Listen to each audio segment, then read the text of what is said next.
Good morning students. Gujarati 9th standard Gujarati માધ્યમ. આજે આપણે વ્યાકરણ વિભાગમાં વિશેષણ વિશે સમજવા જઈ રહ્યા છીએ.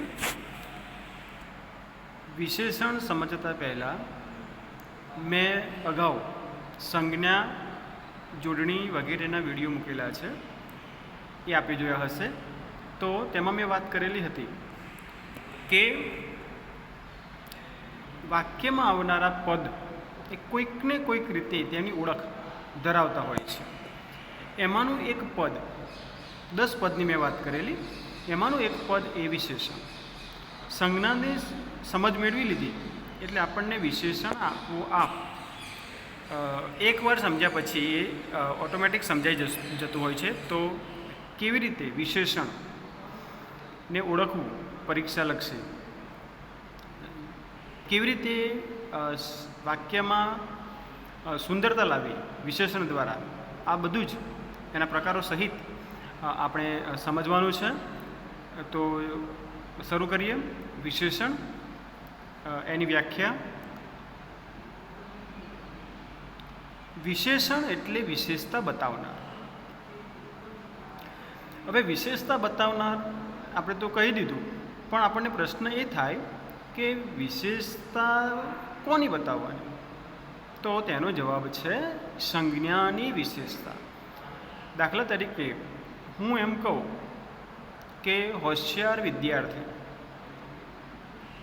પેજમાં આપેલું છે પહેલું શબ્દ હોશિયાર, કે હોશિયાર વિદ્યાર્થી અને ઠોઠ વિદ્યાર્થી. તો બે વિદ્યાર્થી વચ્ચે કંઈક વિશેષતા છે, એક હોશિયાર છે, એક ઠોઠ છે. તો વિદ્યાર્થી એ સંજ્ઞા થઈ, નામ, અને તેની વિશેષતા કઈ? તો કે હોશિયાર અને ઠોઠ. સુંદર ફૂલ, મૂર્ખ માણસ. તો આ બધા જે શબ્દો સંજ્ઞાની વિશેષતા વધારવામાં કામ કરે છે તે બધાને વિશેષણ કહીશું. એટલે વિશેષણ એટલે એવા શબ્દો કે જે સંજ્ઞાની આગળ આવીને પાછળ પણ આવી શકે છે, આગળ કે પાછળ આવીને સંજ્ઞાના અર્થમાં વધારો કે ઘટાડો કરતા હોય છે, તે વિશેષણ બને છે. આ થઈ તેની વ્યાખ્યા અને દ્રષ્ટાંત. હવે તેના પ્રકારો. પ્રકારોમાં બે રીતે પ્રકાર પડે છે, એક અર્થગત પ્રકાર અને એક રચનાગત પ્રકાર. અર્થની દ્રષ્ટિએ અને એક સ્વરૂપ, સ્ટ્રક્ચર, રચનાની દ્રષ્ટિએ કે કેવી રીતે બનતા હોય છે વિશેષણ, તેની વાત કરવાની છે આપણે. તો જુઓ, આ વિડીયોમાં પેજ ઉપર આપેલું છે પ્રકાર, કાર્ય, ઉદાહરણ. પ્રકારમાં બે: અર્થગત પ્રકાર, અર્થગત, રચનાગત પ્રકાર, કાર્ય અને ઉદાહરણ. આ રીતે કોષ્ટક પ્રમાણે આપણે એને ક્રમશઃ વિગતવાર ડિટેલમાં સમજવાનું છે. તો પહેલો પ્રકાર આપણે જોઈએ, અર્થગત પ્રકાર. એ અર્થગત પ્રકારમાં ગુણવાચક વિશેષણ, સંખ્યાવાચક વિશેષણ, સાર્વનામિક વિશેષણ અને સંબંધવાચક વિશેષણ. આ સિવાય પણ પ્રકારો છે, પણ આપણે આટલા તમારા અભ્યાસક્રમ પ્રમાણે છે એટલે એટલા જોઈશું. ગુણવાચક વિશેષણની વાત કરીએ તો તેનું કાર્ય શું છે? તો વિશેષ્ય સંજ્ઞાના આકાર, કદ, રંગ, ગુણ, કાર્ય આદિનો નિર્દેશ કરે છે. એટલે ગુણવાચક શબ્દ આપેલો જ છે એટલે ગુણ બતાવે છે, એટલે પહેલું પકડાઈ જાય છે શબ્દના અર્થ પ્રમાણે. ગુણવાચક, ગુણનું વાંચન કરાવનાર વિશેષણ, તે ગુણવાચક વિશેષણ. તો એ રીતે ગુણવાચક વિશેષણ એ બને છે. કેવી રીતે? દ્રષ્ટાંત આપણે જોઈએ કે તેમાં આકાર, કદ, રંગ આ બધું જ ગુણમાં સમાવેશ થઈ જશે, કાર્ય વગેરેનો.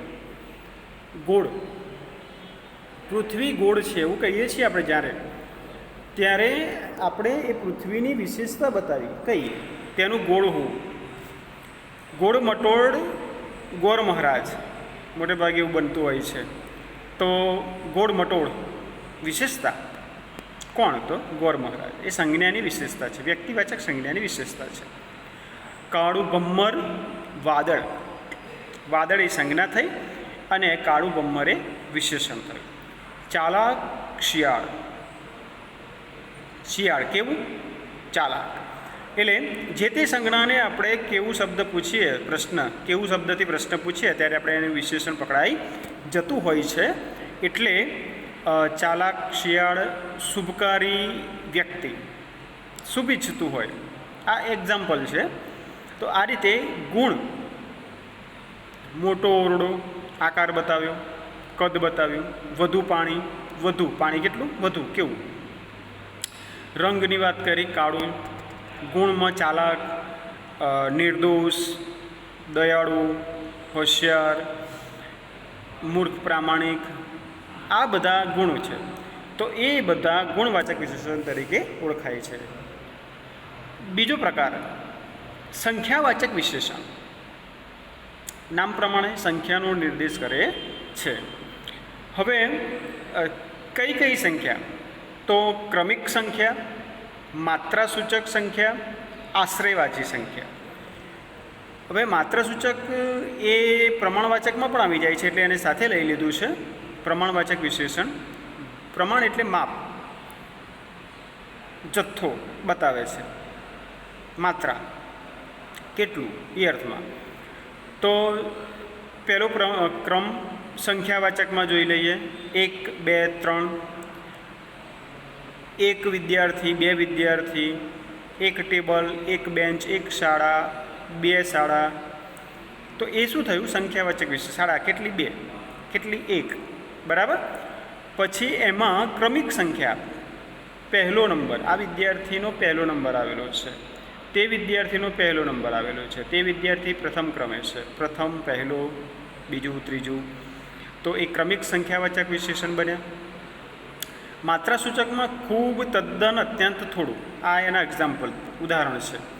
હવે ખૂબ માત્રા બતાવી, કેટલું? તો ખૂબ, વધારે, એમ એ અર્થમાં. કેવી રીતે? તમે તદ્દન ખોટા છો, તમારી શું વિશેષતા થઈ? તદ્દન ખોટા, ખોટાપણું એ તમારી વિશેષતા બની. અત્યંત, વધારે પડતું, થોડું, થોડું દૂધ, થોડું પાણી, સાવ, તદ્દન, તદ્દન જુઠ્ઠું આવે છે ને.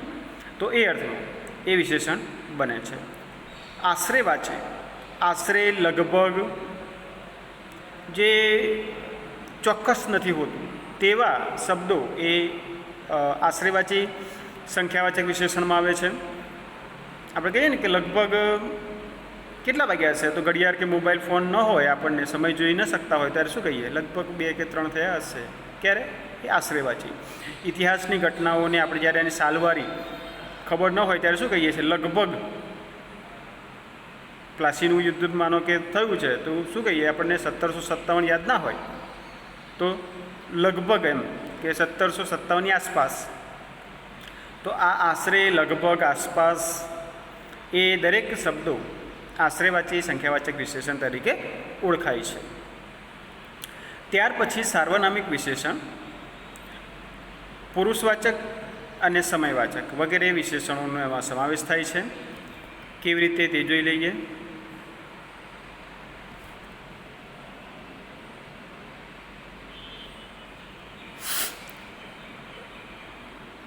સાર્વનામિકમાં મારું, મારું પુસ્તક, મારો મોબાઈલ ફોન, મારા ચશ્મા, મારી ઘડિયાળ.